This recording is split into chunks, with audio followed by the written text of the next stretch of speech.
사순절 제40일 4월 3일 토요일 기도회를 시작하도록 하겠습니다.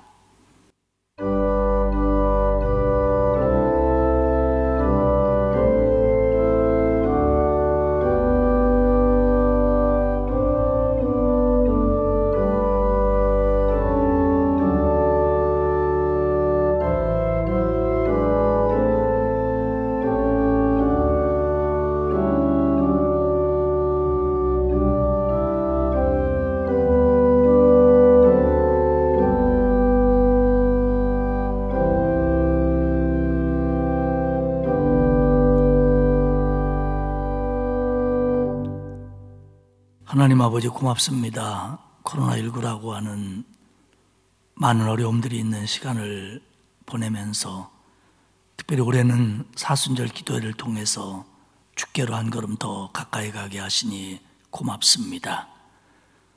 늘 주님의 십자가의 고난을 기억하며 감사하게 하시고 부활신앙으로 소망을 가지며 세상을 이길 수 있도록 힘 주옵소서.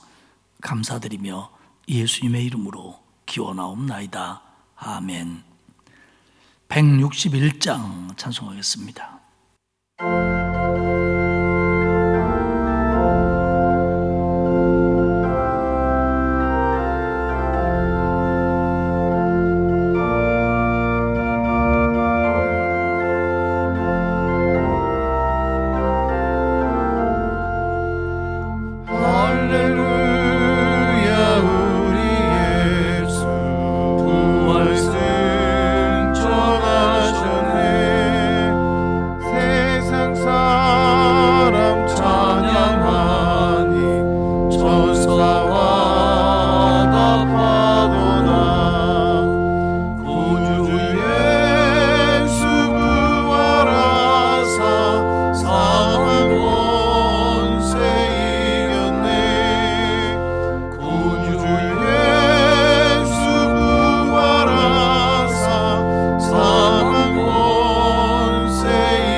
하나님 말씀 요한복음 20장 11절에서 18절까지의 말씀입니다.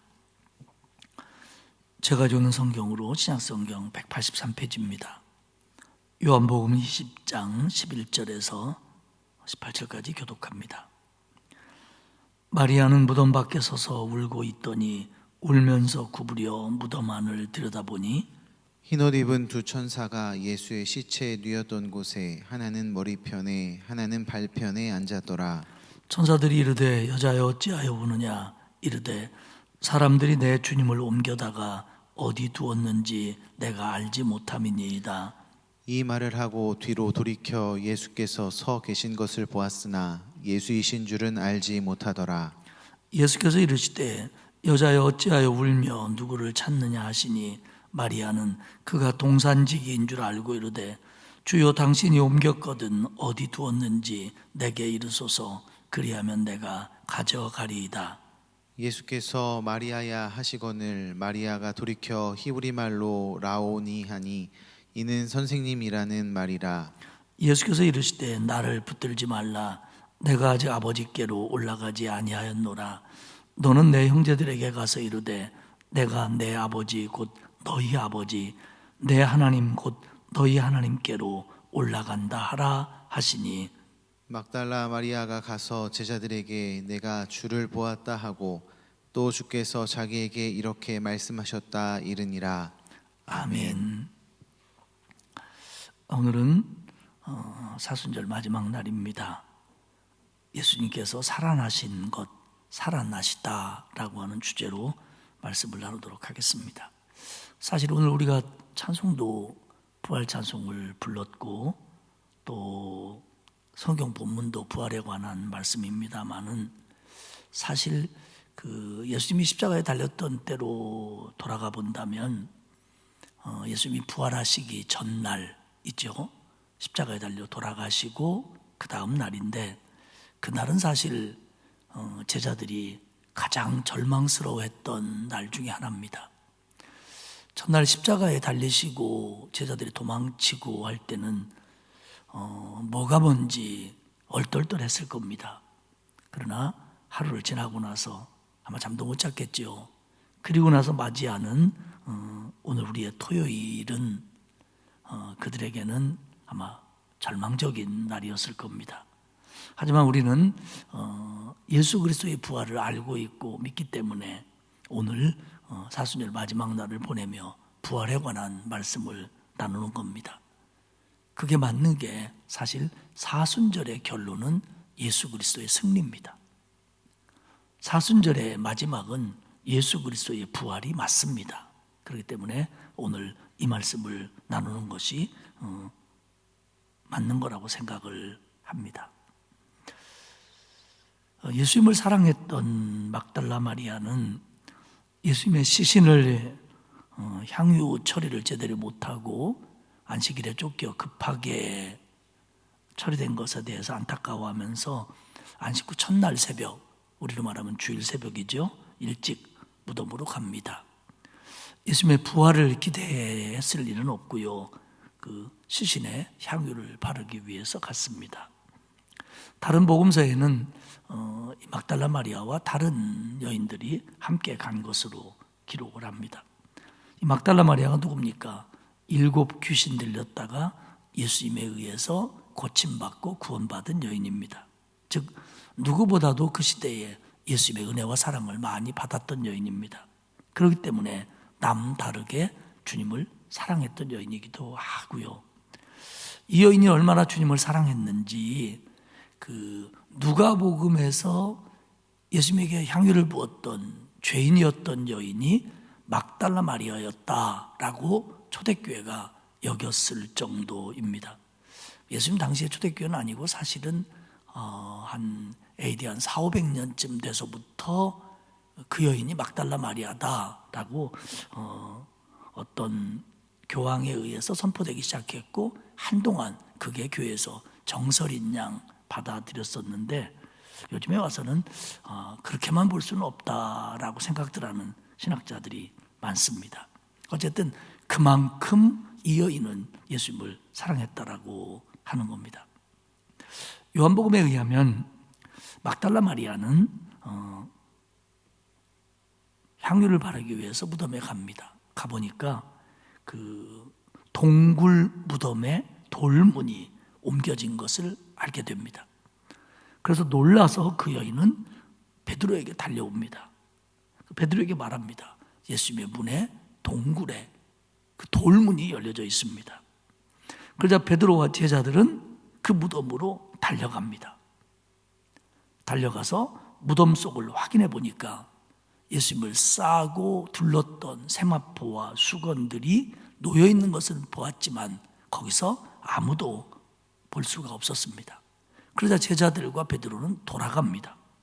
하지만 마리아는 미련이 남아서 돌아가지를 못하고 무덤 밖에서 울었습니다. 한참을 울다가 무덤 안을 들여다보니까 거기에 흰 옷을 입은 두 천사가 있는 겁니다. 마리아가 물어봅니다. 내 주님을 어디다 옮겨놓은 겁니까? 어디다 옮겨놓은 겁니까? 그러자 5절에 가면 그 무덤 속에서 예수님이 마리아에게 묻습니다. 15절 말씀이죠. 어찌하여 울며 누구를 찾느냐? 마리아는 그 안에 컴컴하기도 했고 예수님이 부활하셨을 거라고는 꿈에도 생각하지 못했기 때문에 그분이 동산직인 줄 압니다. 그래서 얘기합니다. 만약 당신이 우리 주님의 시신을 옮겼다면 어디 두었는지 나한테 좀 알려주십시오. 그러면 내가 가져가리이다. 어딨나 좀 알려주십시오.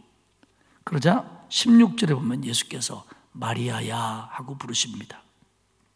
마리아가 자기의 이름을 알고 부르는 분을 돌아보니까 그분이 예수님이시라는 걸 알게 됩니다. 그래서 선생님, 라보니 하고 부릅니다. 그래서 예수님께서 내가 아버지께로 올라가야 된다. 그러니 너는 가서 이 얘기를 제자들에게 전해라. 18절에 보면 마리아가 가서 얘기합니다. 제자들에게 내가 주님을 보았습니다. 그 얘기는 뭡니까? 주님이 살아나셨습니다. 그리고 주님이 나한테 이렇게 말씀하셨습니다.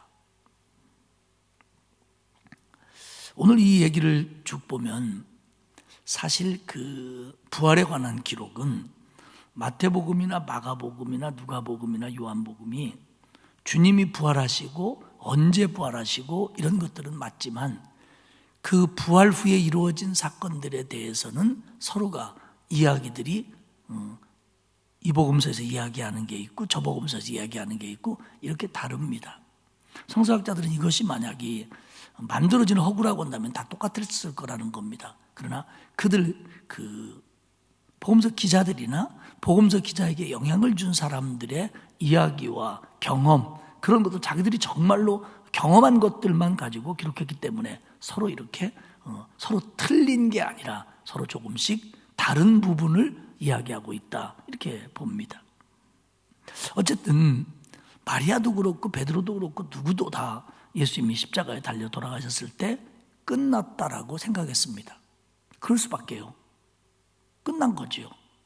메시아로 믿었고 자신들을 구원할 뿐이라고 믿었던 분이 무기력하게도 그들에 의해서 죽음을 당합니다. 이제 그들은 절망입니다. 어떻게 해야 될지, 지난 3년은 이게 무엇이며 우리는 앞으로 어떻게 해야 될지 자신들의 신세 걱정한 사람도 있었지만 사실은 막달라 마리아 같은 경우는 자신들이 어떻게 살아가야 되느냐라는 문제가 아니라 예수님이 돌아가셨다는 것 때문에 너무 절망적이고 너무 슬퍼했습니다. 그래서 그 스승에 대한 연민으로 향유를 가지고 무덤에 찾아갑니다. 소망이라고는 찾아볼 수도 없습니다. 그런데 마리아는 거기서 부활하신 예수님을 만납니다. 봅니다. 그리고 음성을 듣습니다. 이제는 이 부활을 어떻게 마리아가 정리를 하고 도대체 이게 어떤 일일까 신학적으로 어떻게 정리하고 이런 것들이 지금 될 수 있는 상황이 아닙니다. 그렇지만 마리아가 분명한 건 뭐냐면 예수님이 살아나신 겁니다. 절망이 바뀌어서 소망이 되었고 눈물이 바뀌어서 웃음이 되는 겁니다. 자기는 봤으니까요. 자기는 만났으니까요. 이걸 신학적으로 설명하고 교리적으로 판단하고는 다음 일입니다. 그건 초대교회가 그 다음에 한 겁니다. 처음에 초대교회가 예수 그리스도의 부활을 본 다음에 그들이 가졌던 거 뭐냐면 예수님이 살아나신 걸 내가 봤다라는 겁니다. 예수님이 살아계신 걸 내가 봤다라는 겁니다. 이게 초대교회 메시지였습니다.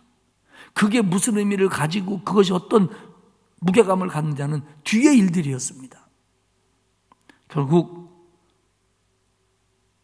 어떤 건지는 모르지만 자신이 지금 가지고 있는 모든 절망을 이길 힘이 예수 그리스도가 부활하셨다는 데서부터 그들에게 나왔습니다.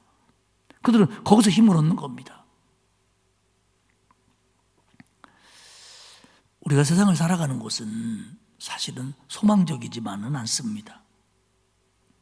코로나19도 이런 일이 우리에게 생길 거라고 우리가 우리가 예상이나 했습니까? 물론 시간이 가면 잠잠해지겠지요.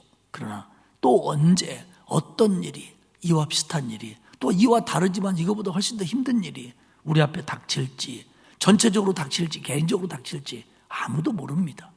불안합니다. 또한 물질 문제, 질병 문제, 가족 문제, 사람 간의 관계, 또 자신들의 앞날, 이런 거 저런 거, 거기다 요새는 환경, 기후, 전쟁, 정치, 이 모든 것들이 소망적이지 않을 때가 너무 많습니다. 개인적으로 차이는 있지만 절망적인 상황이 너무 많습니다. 그러나 우리에게는 소망이 있는 겁니다.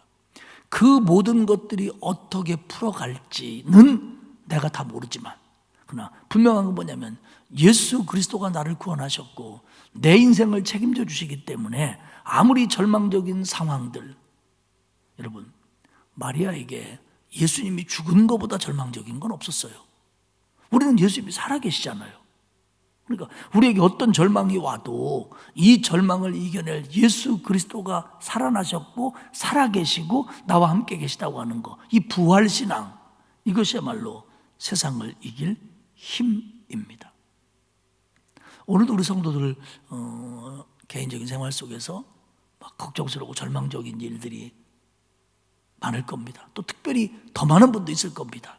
그러나 기억하십시오. 그것으로 우리가 망하지 않습니다. 그것으로 우리가 끝나지 않습니다. 왜냐하면 예수 그리스도의 부활이 우리를 구원하셨고 우리에게 힘을 주고 우리의 모든 것을 책임져 주시고 우리를 인도하시기 때문입니다.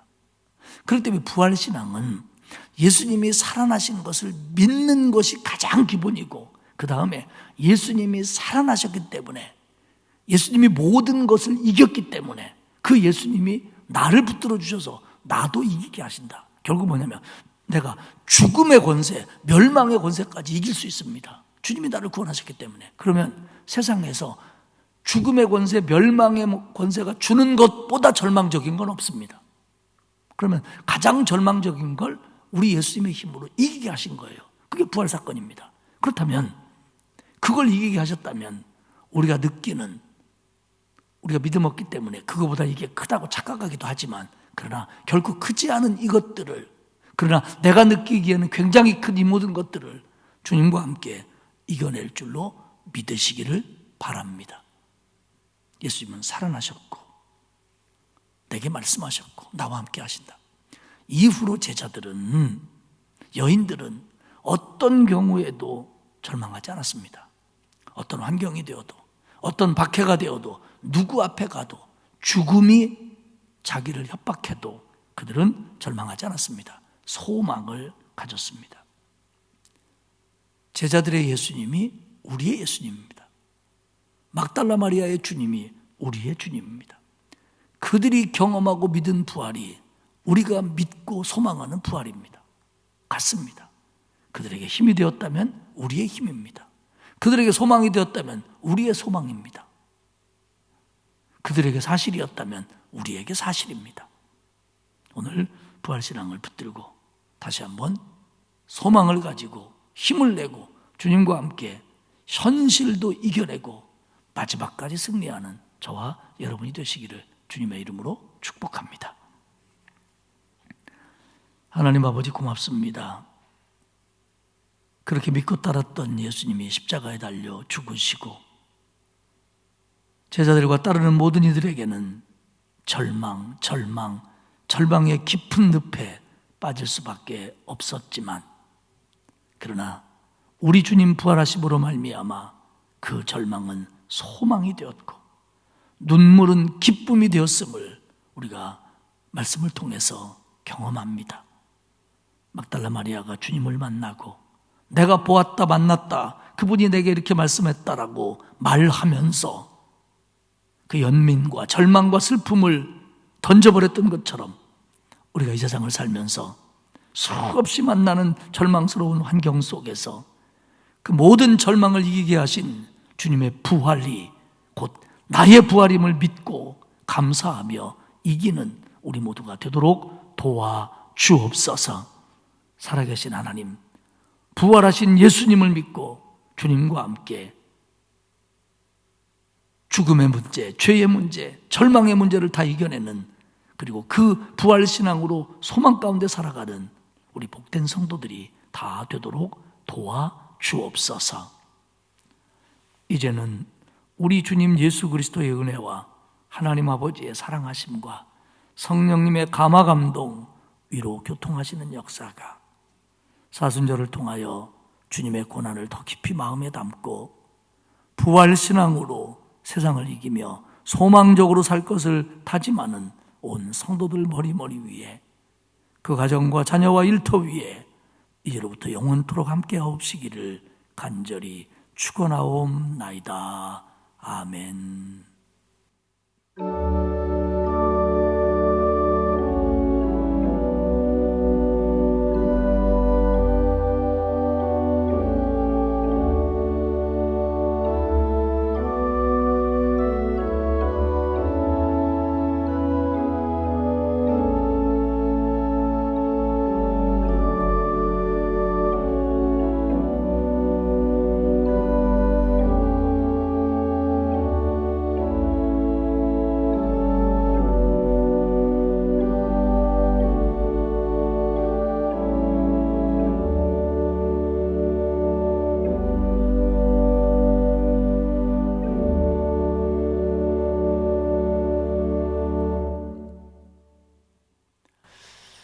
사순절 기도의 마지막 날 수서를 마쳤습니다. 이제 예수님의 부활이 그냥 생각 속에서의 일이 아니라 정말 믿음과 확신으로 내 안에 다가오고, 뿐만 아니라 그 부활을 내가 붙들므로써 어떤 절망적인 상황도 소망 가운데 이겨내게 하옵소서. 그런 기도가 저와 여러분에게 있기를 바랍니다. 한 음성으로 기도하겠습니다.